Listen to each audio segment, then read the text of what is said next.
ত্রয়োদশ জাতীয় সংসদ নির্বাচন উপলক্ষে আজকের এই নির্বাচনী আলোচনা সভায় সম্মানিত সভাপতি পূর্ণিমাগাতি ইউনিয়ন বিএনপির সাবেক সভাপতি এবং নির্বাচন পরিচালনা কমিটির সমন্বয়ক বড় ভাই শামসুল আলম, আরো উপস্থিত আছেন পূর্ণিমাগাতি ইউনিয়ন বিএনপির সাবেক সাধারণ সম্পাদক আব্দুল আজিজ সরকার, আরো উপস্থিত আছেন পূর্ণিমাগাতি ইউনিয়ন বিএনপির সাবেক বারবার সেক্রেটারি বড় ভাই গোলাম কিবরিয়া, উপস্থিত আছেন পূর্ণিমাগাতি ইউনিয়ন বিএনপির অন্যতম নেতা আমাদের জনগণের চেয়ারম্যান খ্যাত বড় ভাই বুলবুল কবির, আরো উপস্থিত আছেন পূর্ণিমাগাতি ইউনিয়ন বিএনপির সাবেক সাংগঠনিক সম্পাদক শহীদুল ইসলাম, আরো উপস্থিত আছেন পূর্ণিমাগাতি ইউনিয়ন যুব দলের সিনিয়র যুগ্ম আহ্বায়ক সহযোদ্ধা ফরমান আলী, উপস্থিত আছেন পূর্ণিমাগাতি ইউনিয়ন যুব দলের যুগ্ম আহ্বায়ক আবুল হাশেম, পূর্ণিমাগাতি ইউনিয়ন স্বেচ্ছাসেবক দলের যুগ্ম আহ্বায়ক রবিউল ইসলাম মোহাম্মদ সহ পূর্ণিমাগাতি ইউনিয়ন বিএনপি যুব দল, ছাত্র দল, স্বেচ্ছাসেবক দল, তাঁতি দল, কৃষক দল, সকল অঙ্গ সংগঠনের নেতৃবৃন্দ উপস্থিত আছেন। অত্র গ্রামের প্রধানবর্গ সহ আমার পিতৃতুল্য মুরব্বিয়ানগণ, সাধারণ জনতার এক অংশ এবং সাইডে আমার মা ও বোনেরা, সকলের প্রতি আমার সংগ্রামী সালাম, আসসালামু আলাইকুম। সম্মানিত উপস্থিতি, কেমন আছেন আপনারা সবাই? আমিও ভালো আছি ইনশাল্লাহ, আপনাদের দোয়ায়। প্রথমেই এই গ্রামের ময়মুরব্বী সহ এখানে যারাই আমার মা বোনেরা সহ যারা এখানে উপস্থিত আছেন, সকলের প্রতি আমি কৃতজ্ঞতা স্বীকার করছি। কারণ বিগত আওয়ামী লীগ সরকারের আমলে আমি বিএনপি করা একটা ছেলে, আমার পাশে থেকে আমাকে ভালোবেসে আপনারা আমাকে মেম্বার বানিয়েছিলেন। আমি 5টি বছর আপনাদের খেদমতে ছিলাম। হয়তো যতটুকু আশা করেছিলাম আপনাদের পাশে ততটুকু থাকতে পারিনি, তারপরেও যতটুকু আপনাদের পাশে ছিলাম বা এখনো আছি, এটা আপনাদেরই অবদান। আগামীতে নির্বাচন করি না করি, মেম্বার না হই, চেয়ারম্যান না হই, আপনাদের ওই ঋণ আমি আসলে কোনোদিন শোধ করতে পারবো না। যে কারণে যতদিন আল্লাহ তাআলা আমাকে বাঁচিয়ে রাখে ততদিন পর্যন্ত যেন আমি আপনাদের পাশে থাকতে পারি, আমি এই আশাবাদ ব্যক্ত করতেছি আপনাদের কাছে। 5 বছরে হয়তো আপনাদের সাথে যদি কোনো ভুল ত্রুটি করে থাকি, আল্লাহর রাস্তায় ওটা ক্ষমার দৃষ্টিতে দেখবেন। তবে আমার একটু সৎ সাহস আছে, হয়তো একজনের পাশে দাঁড়াইতে পারি নাই, একজনের উপকার করতে পারি নাই, কিন্তু আপনারা কেউ বলতে পারবেন না আমার দ্বারা আপনাদের একটু ক্ষতি হয়েছে। আমি সেই ছেলে না। তো যাই হোক, আজকে আমরা আমাদের বড় ভাইদেরকে নিয়ে ইউনিয়ন বিএনপির সকল নেতৃবৃন্দ নিয়ে আপনাদের সামনে হাজির হয়েছি। আমি আপনাদের কাছে একটা অনুরোধ রাখার জন্য আমরা এখানে এসেছি। আপনারা জানেন আমাদের উল্লাপাড়ার সাবেক দুইবারের সংসদ সদস্য, জনমানুষের নেতা,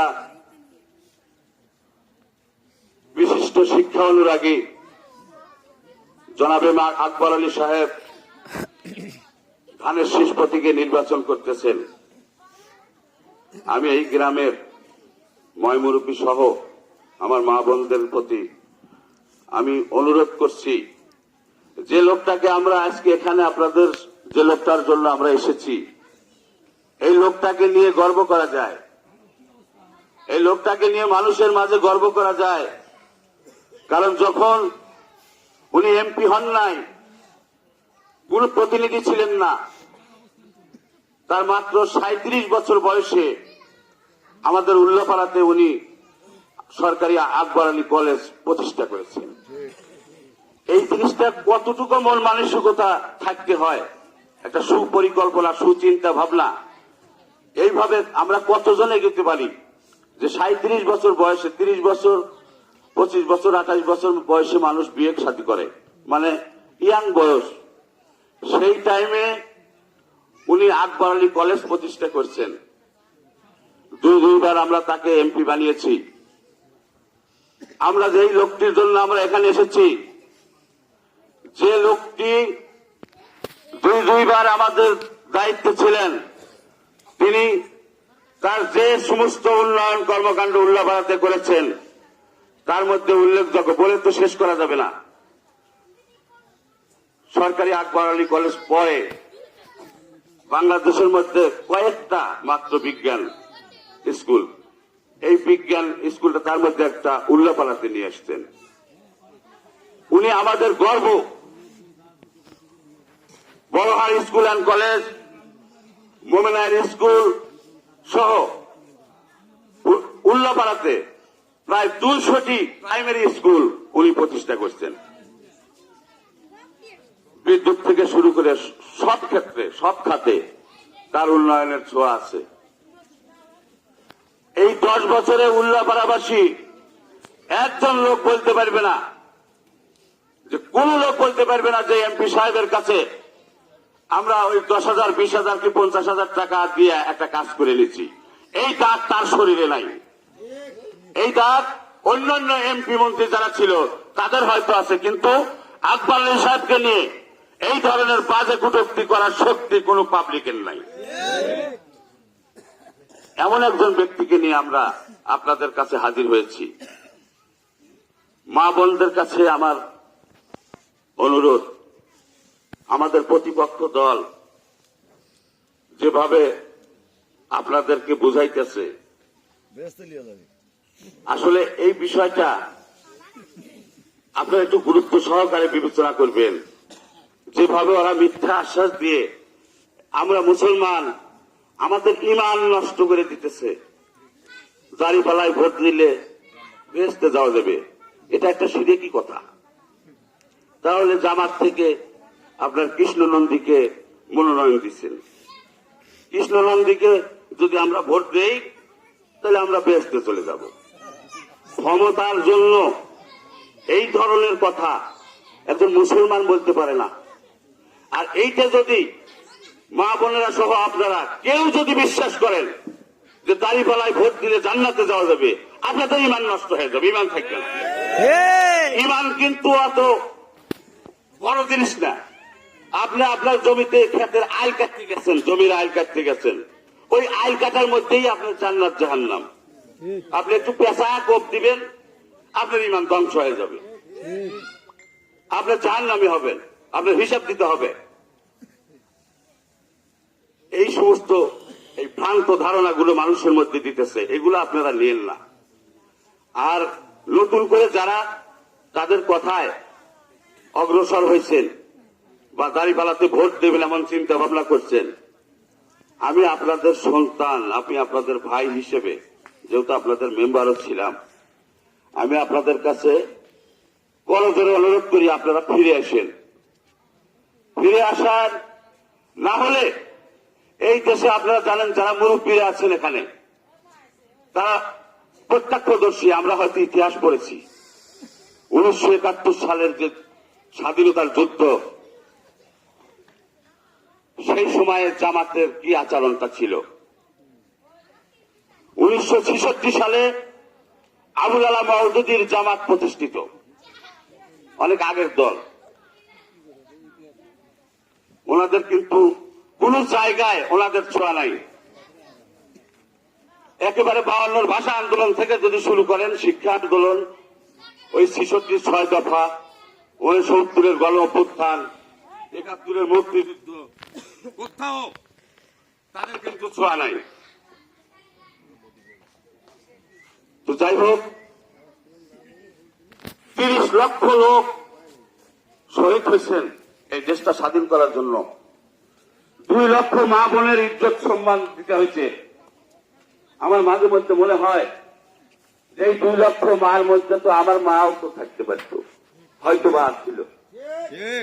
আমার মা ছিল না, আপনার দারু একটা মা ছিল। আপনি একটু চোখ বন্ধ করে আপনি একটু ভাবেন যে এই 2 লক্ষ মায়ের যে ইজ্জত গেল, এই জামাত ইসলাম তো বলা যাবে না, জামাত ইসলাম বললেই আমার মনে হয় ইমান নষ্ট হয়ে যাবে। জামাত শিবির বলা যাবে, এটা একটা ইসলামী দল নয়, অবশ্যই না। কারণ কোন প্রশ্ন থাকলেও অ্যান্সার করব।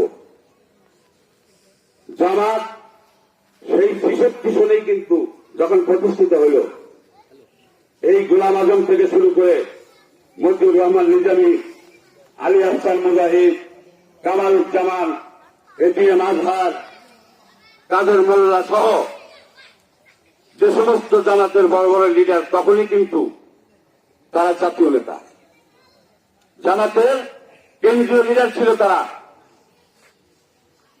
তাদের তুলনায় এই তো অঙ্গ সংগঠন, যতগুলো সংগঠন আছে দেশে, সব সংগঠনই মনে হয় কম বেশি 2-1 করে মুক্তিযোদ্ধা আছে। সেটা হোক আওয়ামী লীগ বা আরো নিবন্ধিত অনেকগুলো সংগঠন আছে, বিএনপি সহ।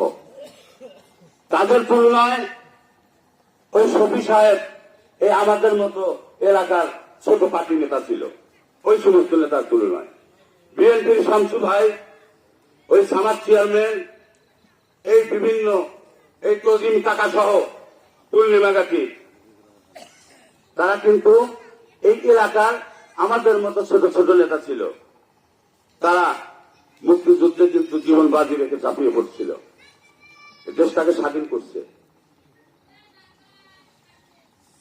আমার তো মনে হয় যে যারা আপনার চোখের সামনে আপনার বোনকে পশ্চিম পাকিস্তানের বাহিনীর হাতে তুলে দিচ্ছে আর বলছে যে তাদের এটা হক, সর্বনাশ, তাদের রাজনীতি করার অধিকারই তো নাই, ভোট কিসের? ভোট কিসের? এই দেশ তো তারা স্বাধীন করে নাই, স্বাধীনতার বিপক্ষের শক্তি।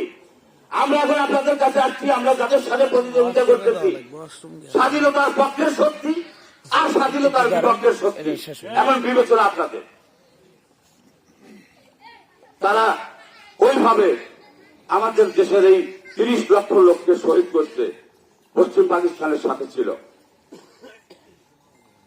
তো ভাইয়ের আমার, জামাত ইসলাম, আবারও ইসলাম বলে ফেলছি, আল্লাহ মাফ করো, জামাত শিবির এই নির্বাচনে এসে এই এক একজন ক্যান্ডিডেট এক এক ভাবে মানুষের মধ্যে বলতেছেন। একজন বলতেছে যারা বিড়ি সিগারেট খায় তাদেরকেও একটু সন্তুষ্ট করে তাদের ভোট দিবে। একটা এমপি ক্যান্ডিডেট বলছেন যে বিড়িতে সুদ টান দিয়ে যদি গাড়িপালায় ভোট দেওয়া যায় তাহলে ওটাই বাদত, তাহলে বিড়ি খায় তারা যেন গাড়িপালায় ভোট দেয়। একটা এমপি ক্যান্ডিডেট বলছেন রোজা আর পূজা মুদ্রার এপিঠ আর ওপিঠ। এটা নাউজুবিল্লাহ বলতে হবে। আমরা যারা ইসলাম ধর্ম পালন করি, পূজার সাথে যদি রোজাকে যদি আমরা যদি তুলনা করি, আমাদের ইমান থাকলো না, থাকে না। একটা এমপি ক্যান্ডিডেট জামাতে বলছেন যে তার জন্য নাকি সূর্য দাঁড়িয়ে থাকে, সূর্য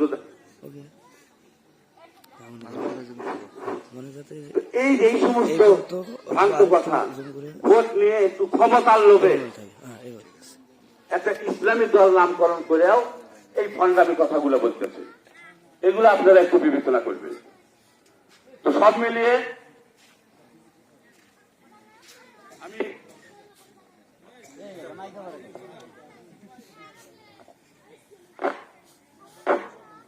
হ্যালো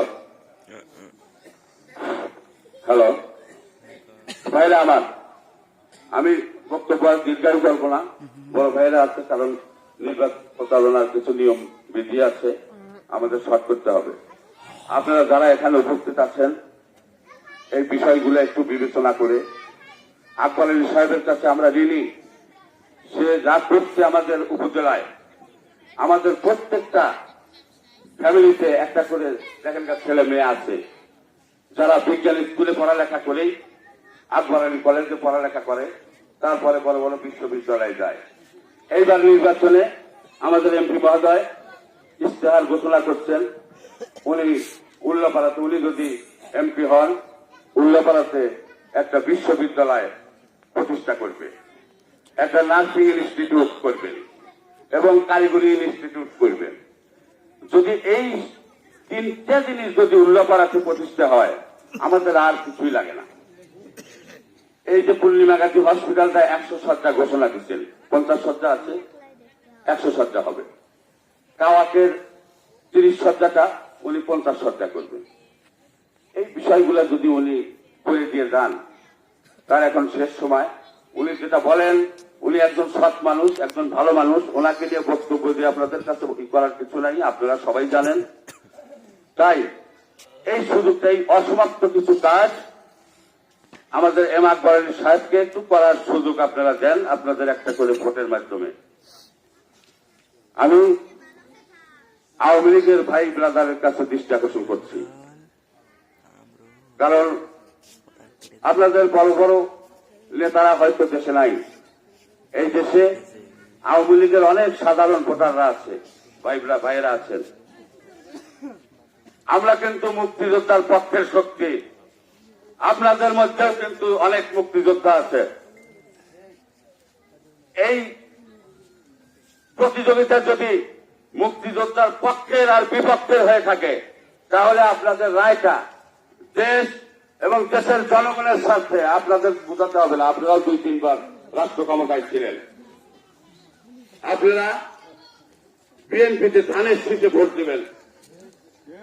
কেউ যেন আপনাদের ভুলি বালিয়ে তাদের করে না নিতে পারে, এই দিকে আপনারা সবাই সজাগ থাকবেন। আমি বক্তব্য দীর্ঘায়ু করব না। যারা নতুন সিদ্ধান্ত নিয়ে ফেলেছেন, আমি কিন্তু আবারও বলছি, আপনারা ওখান থেকে ফিরে আসেন। ফিরে আসলেই আমার মনে হয় যে আপনারা ভালো থাকবেন। আগামী 12 তারিখে ধানের শীষ প্রতীকে ভোটের আহ্বান জানিয়ে সকলের সুস্বাস্থ্য মঙ্গলময় জীবন কামনা করে আমি আমার সংক্ষিপ্ত বক্তব্য এখানেই শেষ করছি। বাংলাদেশ জিন্দাবাদ, বাংলাদেশ জাতীয়তাবাদী স্বেচ্ছাসেবক দল জিন্দাবাদ, শহীদ জিয়া অমর হোক, দেশ নেত্রী বেগম খালেদা জিয়া অমর হোক, আগামীর রাষ্ট্রনায়ক তারুণ্যের অহংকার তারেক রহমান জিন্দাবাদ, এম আকবর আলী জিন্দাবাদ। সকলকে ধন্যবাদ। আসসালামু আলাইকুম। ধন্যবাদ।